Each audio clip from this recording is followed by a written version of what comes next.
तो हेलो बच्चों, कैसे हैं आप लोग। उम्मीद करता हूं ठीक ही होंगे। तो आज के वीडियो में हम लोग पढ़ेंगे बी वर्ब, वो भी फ्यूचर के केस में। ठीक है। So in the previous video we have already discussed about be verb in present and past form. अगर आप लोग नहीं देखे हैं तो वो वीडियो आप लोग यहाँ पे देख सकते हैं। तो इन the previous video we discussed about how to use be verb in present form. So to denote a situation of a present, to denote a present situation of a person, place, animal or a thing, we use is, am, are. Okay, that is the present form of be verb. So to denote the present situation, we use is, am, are, and to denote the past situation of a person, place, animal or a thing, we use be verb in the past form, and that is was and were. So we have already talked about these two types of sentences in the previous lecture, right? So in today's lecture, we are going to talk about the future form of be verb, and that is will be. So where to use will be and how to use will be. Okay. So we will be using these. This is we will be using will be in the situation of future. Okay, to denote the future situation of a person, place, animal or a thing.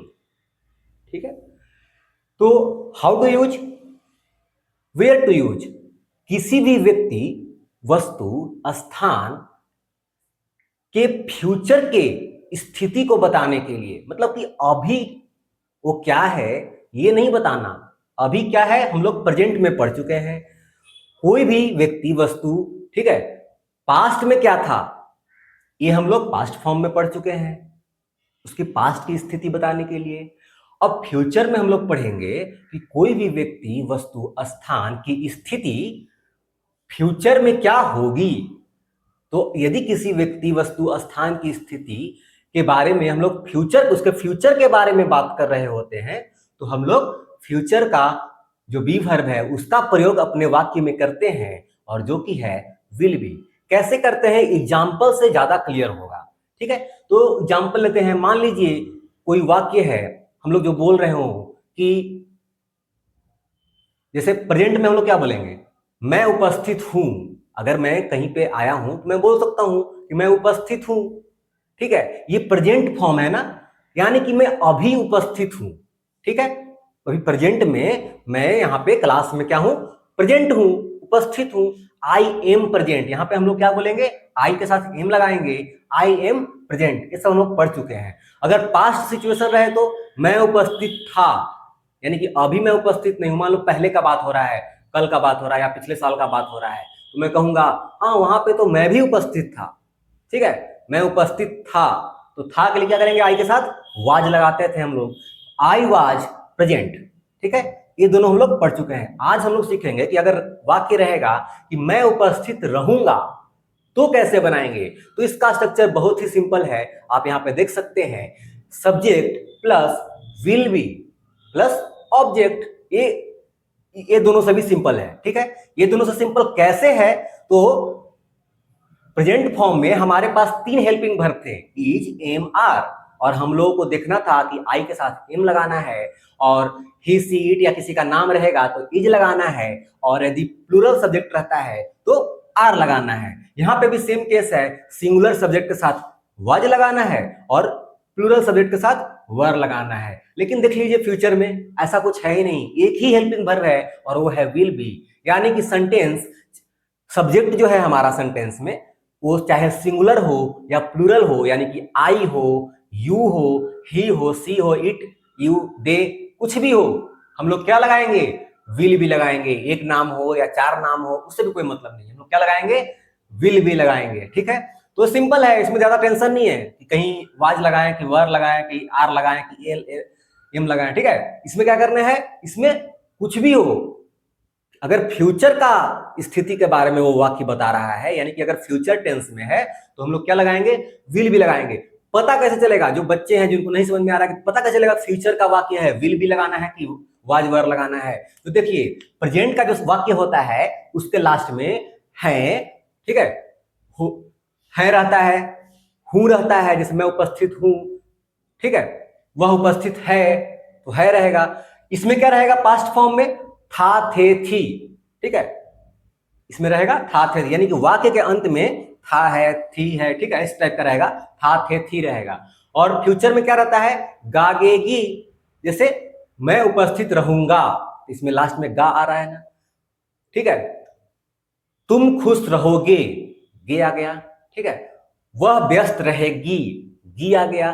तो जब वाक्य के आखिर में गा, गे, ठीक है, और गी रहे तो इस तरह के वाक्य को हम लोग बोलते हैं, ठीक है, फ्यूचर टेंस, यानी कि ये फ्यूचर टेंस के वाक्य होते हैं।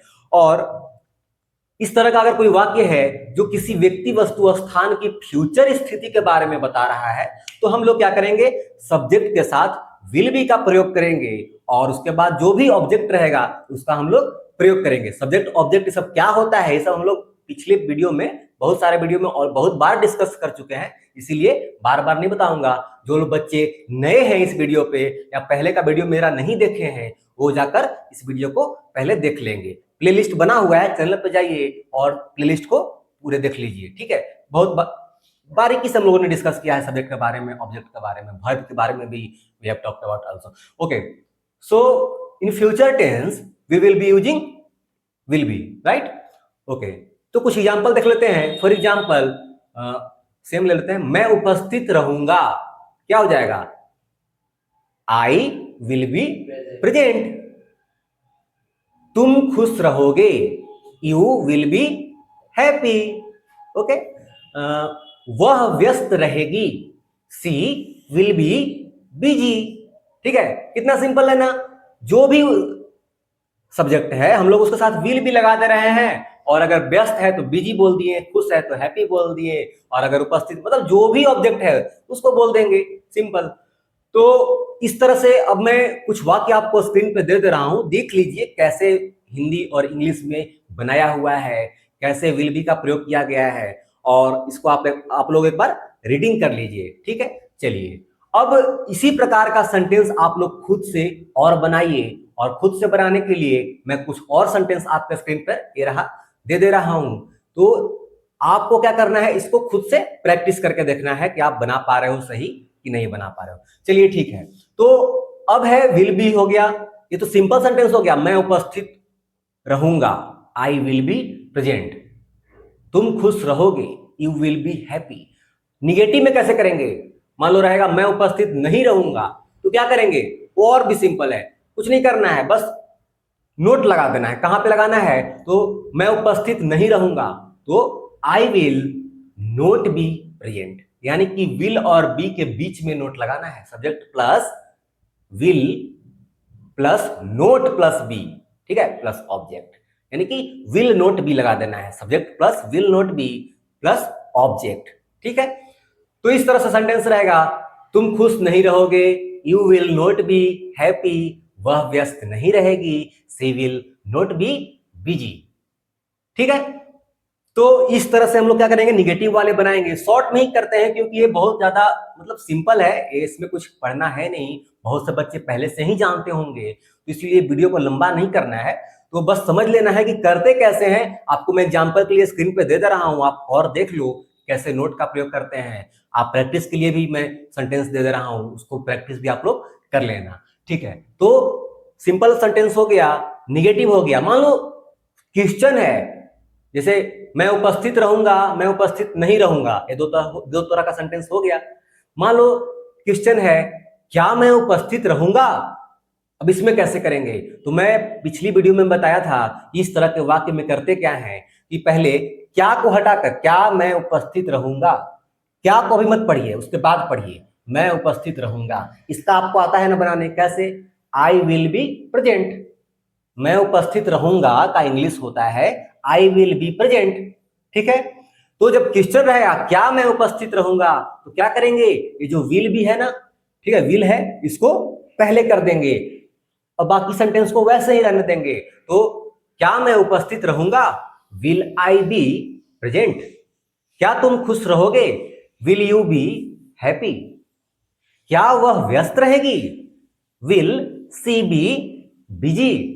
ठीक है, तो इस तरह से आप लोग स्ट्रक्चर देख लीजिए। सब्जेक्ट पहले विल रहेगा, will plus subject plus be, ठीक है, उसके बाद फिर ऑब्जेक्ट। तो अब कुछ वाक्य मैं यहाँ पे दे रहा हूं, आप लोग देख लीजिए, और कुछ प्रैक्टिस के लिए भी मैं यहाँ पे दे दूंगा। तो आप लोग खुद से क्या करना है, उसको प्रैक्टिस करना है। वीडियो को रोक कर जो जितने भी सेंटेंस हैं उसको अच्छे से देख लेना और उसको अच्छे से खुद से भी सॉल्व कर लेना। ठीक है, अब इंट्रोगेटिव में मान लो निगेटिव रहे, इंट्रोगेटिव में भी निगेटिव, मतलब क्या मैं उपस्थित नहीं रहूंगा, क्या तुम खुश नहीं रहोगे, वो भी कुछ नहीं करना है बस।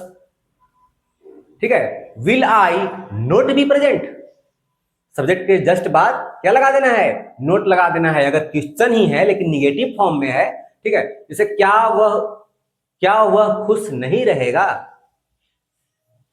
तो will he not be happy. तो इस तरह से रहता है। ठीक है, तो हम लोगों ने जाना कि कैसे सिंपल फॉर्म ऑफ सेंटेंस को कैसे बनाते हैं, निगेटिव वाले को कैसे बनाते हैं, इंट्रोगेटिव को कैसे बनाते हैं, और यदि इंट्रोगेटिव में भी निगेटिव हो तो उसको कैसे बनाते हैं। ठीक है, तो आई होप कि बी वर्ब का फ्यूचर फॉर्म आपको समझ में आ गया होगा। ठीक है, तो हालांकि ये वीडियो और पहले अपलोड हो जानी चाहिए थी, बहुत दिन हो गया, टाइम नहीं मिल पा रहा था, इसलिए हम लोग इसको नहीं कर पा रहे थे। खैर कोई नहीं, तो फिलहाल के लिए इतना ही। अब आप लोग बताना कमेंट करके कि आपको नेक्स्ट वीडियो कौन से टॉपिक पर चाहिए। ठीक है, कौन सा टॉपिक जो बोलेंगे आप लोग टॉपिक, उस पर मैं नेक्स्ट वीडियो बना दूंगा। तो फिलहाल के लिए इतना ही, मुझे दीजिए इजाजत। जय हिंद।